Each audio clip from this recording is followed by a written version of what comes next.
Greetings, Pastor Lorfeld here. I wanted to go through our options regarding our organ with you. I created a document that hopefully guides you through this, but I wanted to walk you through it myself.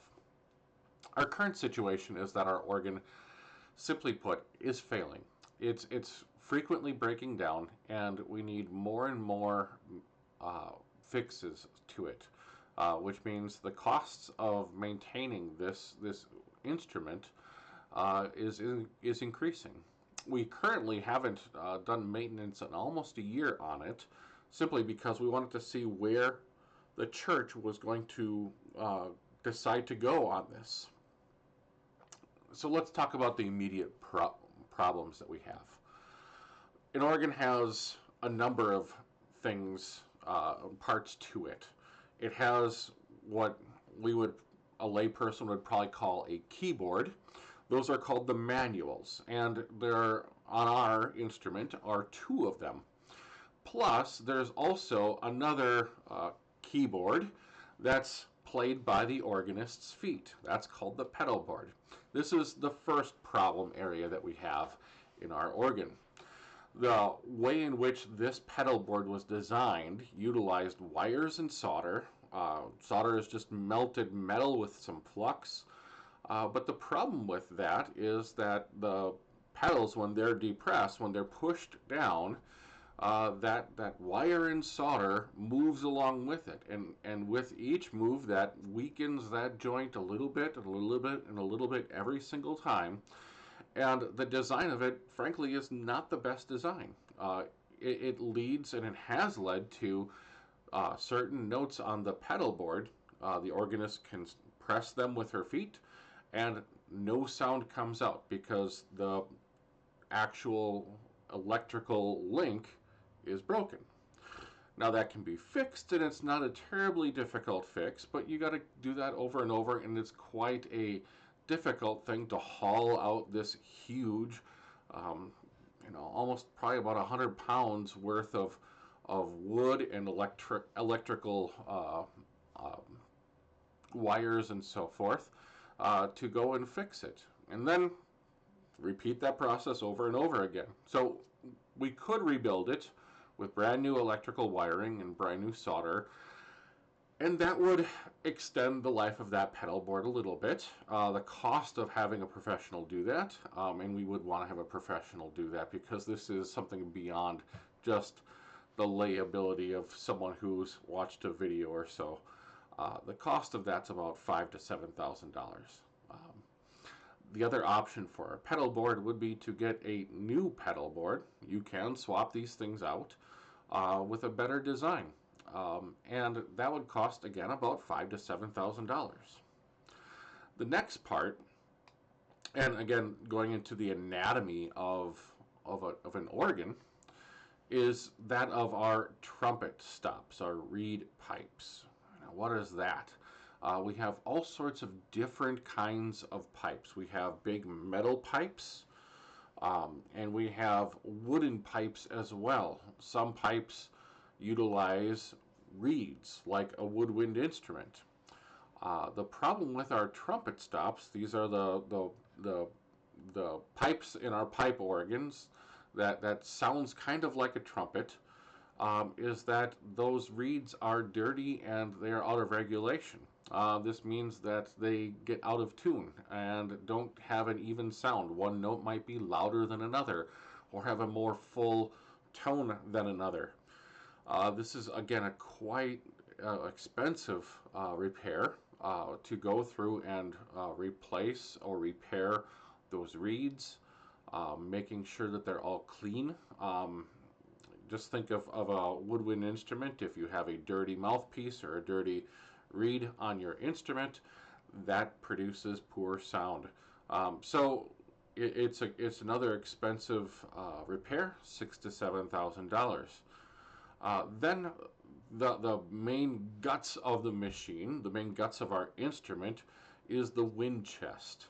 An organ runs on basically a big air compressor pushing wind through pipes. And in order for that to hold air, you have to have working gaskets. Our gaskets are leaking. And what's happening right now is the gaskets are failing. They're causing wind noise and also a drop in wind pressure. And this can affect, again, tuning and volume, especially on some of the, when you have different notes that are being played, if you're trying to play both a high and a low, you're not going to get even sound from that. Again, this is another expensive $6,000 to $8,000 repair. You're seeing a theme here. Our next immediate problem is the wooden pipe stoppers. These are the things that cut off the air to the pipes. And the problem with that is that the seals are loose, and what that then causes, again, is a tuning loss. Tuning is, as you can tell, a very important part of the organ's job if it's going to lead us in singing. And organs do that really well because they make sound the same way that our voices do by pushing air through uh, essentially something that will vibrate like our voice box. Well, in this case, it's reeds or other things like a flute. Um, the wooden pipe stoppers for that are becoming loose. The seals are becoming loose, and they need to be replaced and repaired. Again, $4,000 to $5,000. And then another part of our organ, and this is really how it gets from pushing the keys on the manual, the keyboards, to how it actually tells each pipe to play its note. And that uses magnets and electrical wiring. The problem is that these magnets, throughout their life cycle, they can sag out of field. Now, I'm not a physicist. I don't exactly know how that exactly works, but that can cause notes to suddenly stop working. So what this means is, once again, our organist could be playing on the manual, the keyboard, hit a note, and no sound comes out of it. Um, Now, the repair cost for this, we don't exactly know. It really kind of involves a very time-consuming process where each one of these magnets, now these magnet valves, they're each, just think about this, for each one of our pipes, they have one of these. So every pipe has its own direct electrical magnet, and each one of these would need to be tested using the the various testers that a technician would use.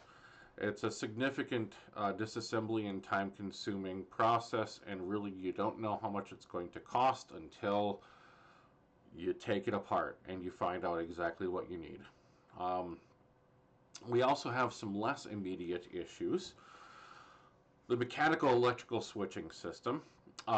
These are switches that corrode over time. Again, we have little pieces of metal that need to make contact, and if you have corrosion, that means that the pieces of metal that connect to one another, when they're pressed onto one another, if there's corrosion, they don't make a firm contact. That can lead to, again, notes not playing. We've done some of this already by cleaning the current contacts, but that needs to be done again and again and again. Now, this can be replaced with a new system, replacing it with a solid state system, and that's a very pricey replacement, $45,000 to $80,000. Also, our organ sound, it needs some fine tuning. It's not just that it's going out of tune, it's just that the sound itself isn't sounding the way that it should. Furthermore, the speech, the resonance, the tonal quality isn't there on all the pipes. And so there's tonal finishing, voicing it's called, that needs to be done. And that also costs $6,000 to $8,000. We also have the next thing is a considerable amount of dust in our pipes, and that also affects the pipe speech and tuning. This involves removing all the pipes for cleaning and than cleaning it all out, and that comes at a cost of $20,000 to $30,000, and it's not something that just someone with a wrench and a air hose can do. It's you have to know exactly what you're doing, otherwise you can severely damage the pipes. So those are the things that are going wrong, the things that need to be done in order for our organ to be playing as it should. Now, the thing is that once these are done, if we take some of the maybe less expensive fixes, for example, cleaning the contacts rather than replacing them with a solid state system, we're going to have to keep on doing the same thing over and over. We're going to have to dust from year to year. Those pipes will need to be dusted again in the future. And so we want to take a look at some solutions for the congregation. So we have the first solution of just simply do nothing, use what we have. This is the cheapest option, the do nothing option. This has no immediate financial costs, and it would be a way for us to preserve the funds for other church needs. Now, maybe this might be the short-term route that we choose to go while we decide to save up to do one of the other options, and that is fine. This, though, increases the amount of stress for our organist. It requires them to work harder, to practice more, to figure out, okay, what notes are not working or are out of tune this week, and then to find a solution around it. And hopefully, between the time they practice and the time they play, it's the same problem. Sometimes those things change, and this has become an increasing difficulty for them. The other con, I tried to include some intangible cons here. Maybe there's an emotional attachment. You were here when that organ was new, and now it's not functioning optimally, and you just wish that the organ would sound like it did back in the day. And doing nothing doesn't fix that. Of course, the other con is that there's the ongoing concern of when the organ might just completely fail. The wind chest could, for example, completely fail on us, and if we don't have wind, we don't have an organ that works at all. And the final one, and this is what I really want us to consider. The church exists. One of its core reasons that it exists, that the church exists, is to worship. And it does send a message if we aren't investing in the accompaniment of our church's singing, that's really not an important thing to our congregation. So that's the do nothing option. It is an option. It is something we should consider, considering all the pros and cons. The next option is the fix the organ. As I laid out with all the problems and all the repairs that are needed, we get the satisfaction of preserving this organ. And while it's not an ancient piece of church history, it was installed, I believe, in the late 60s or early 70s. It is still part of the congregation's identity. Those that have been going here for a long time are hard pressed to remember before when that organ exists. It also would maintain the continuity of the sound and the feel. That we're used to how that organ sounds and we like it, or maybe you don't, but if you do like it, you'd want to keep that. Of course, the cons to this are that it's a very expensive ordeal. If we wanted to completely repair everything, we could easily spend $100,000 to $145,000 or more on this repair. And while we might be able to buy some new parts that may have a warranty, if we're just simply doing repairs, those are not necessarily guaranteed. You can't, for example, after cleaning the dust out of the pipes, there's no warranty that'll protect you from saying dust will not continue to accumulate, because as long as we have people in church, there will be more dust that will accumulate.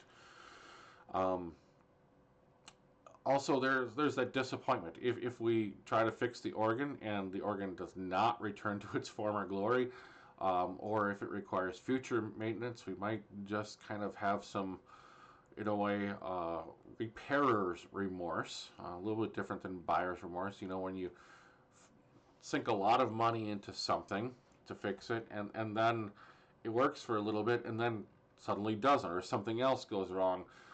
That can be part of it. And finally, the financial stress that's due to the possibly high and unpredicted cost of repairs. To replace or to fix the organ would cost a considerable amount for this congregation. So it leads us to the third. Um, we can replace the organ, and this has some intangible benefits that I'd like to kind of go through. First of all, if we replace it with something new that has reliable technology, this simply gives the organist especially peace of mind that the organ's going to play exactly what they want it to play. It also gives us some excitement and enthusiasm. A new organ's going to bring with it some new capabilities, some uh, new ways of playing hymns that may bring some extra vitalization into our singing and our congregation's music. For those that treasure traditional worship, replacing the organ says, "Hey, we're going to keep on doing this, but at the same time, we're also going to use the latest or some of the newer technology, modern technology, to make sure that this is continued."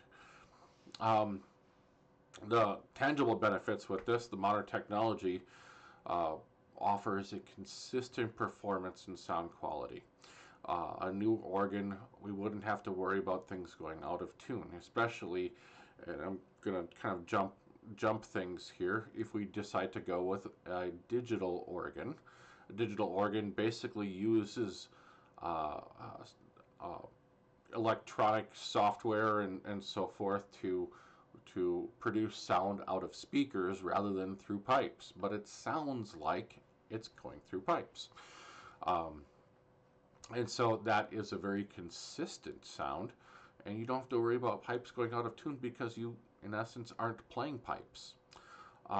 There's a lower long-term maintenance cost that is compared to traditional organs, and here you can already tell I've already moved into thinking in terms of replacing the organ with a digital organ. And the reason I've done that is simply because to replace the organ with a new pipe organ would cost several $100,000, if not into the millions of dollars. I have a friend that works for an organ company in Iowa, and most of their new commissions are over $1 million. I don't know if they even take a commission that's over $1 million, and it's several years wait in order to get one of these instruments. They're beautiful, they're absolutely stunning, but they're also quite expensive. There's uh, other benefits. The Rogers Organ Company is known for their quality digital organs that mimic the sound of pipe organs. Uh, we looked at Allen as well. Allen just simply didn't give us as clear of a proposal, and so we have a couple of options that we're going to be looking at from Rogers. A new digital organ would have features like MIDI. MIDI allows us to record in advance uh, a, for example, a hymn or part of the liturgy that can be played. We can actually use services like Substitute Organist Service that can play our organ using basically an iPad. Um, and it that the new features also allow us to use various sound options for our different musical needs. We'd have way more sound capabilities. The organ could have many different sounds available to it that we just simply don't have. Uh, Another benefit, if we went with Rogers, is that they have a local technician in Stevens Point. Um, there are some cons, and we want to be honest about those too. There are some intangible drawbacks. Those that really have invested in that old organ, there's some emotion. There might be some emotional attachments and resistance to change. You know, change is hard for some people, and we want to acknowledge that. Um, some may feel as if a digital organ isn't quite the real thing. Um, uh, there used to be a concern amongst musicians that a digital organ didn't quite have the sound quality that matched a real organ. That has pretty much gone away. At this point, only a highly trained ear could tell the difference between a digital organ and a pipe organ. There are some that can, and even some of the congregation that probably could, but the difference is now fairly negligible. But still, that is part of it. Also, it would be something new for the organist and for the congregation, and there'd be an adjustment period, which could lead to some discomfort, some awkwardness, maybe, as we're trying to figure out, okay, how does this whole new instrument work? Um, the tangible drawbacks of this, there is an initial investment that can be significant, though it is potentially less expensive than repairs. So a new organ will cost money, but it will cost less than repairing the organ. Um, and again, that adjustment period for the organist as they get accustomed to, who were formerly accustomed to mechanical organs, now having all this digital stuff.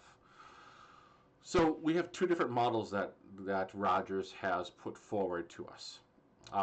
They've given us a very detailed proposal. I'm going to be sending this with this video and this document as well. We did, as I said, try to contact other organ builders. They were less responsive, and would not give us a very detailed proposal. Rogers has a wide line of organs. The two that seemed to fit our needs were the Inspire 343 and Imagine 359T. These two organs have three manuals, three keyboards, and you might be thinking, why would you need three? And that's simply because in hymns, as you accompany hymns, you might want to have one of those keyboards, one of those manuals set to have a different sound than another one. And three is really kind of the Goldilocks zone. In speaking to professional organists, I asked them, what would they recommend? And they said, while two is sufficient, it can certainly accompany a congregation. A three manual organ gives you a lot more flexibility. There are 4 and 5 manual organs, and they said for most congregations and most organists, that is simply overkill, over the top, not needed at all. The organist is probably not going to know what to do with it if they had 5 manuals. And so they said really 3 is that area where you want to look.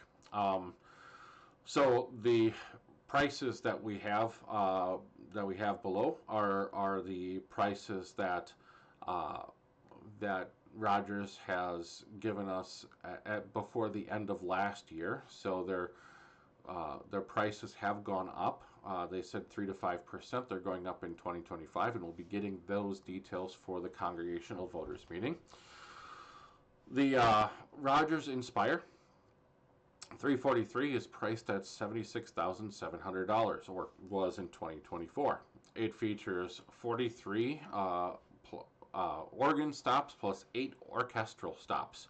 So it has basically the ability to play 8 orchestral instruments and 43 different organ sounds from it. But you can also, because it's digital, bring that number up to 223 total voices. And so there's quite a great flexibility. I think we're probably around the number of 20 in our current organ is where we're at as far as the number of stops and voices that we have. This organ would meet our needs. it is the baseline. It is their baseline model series.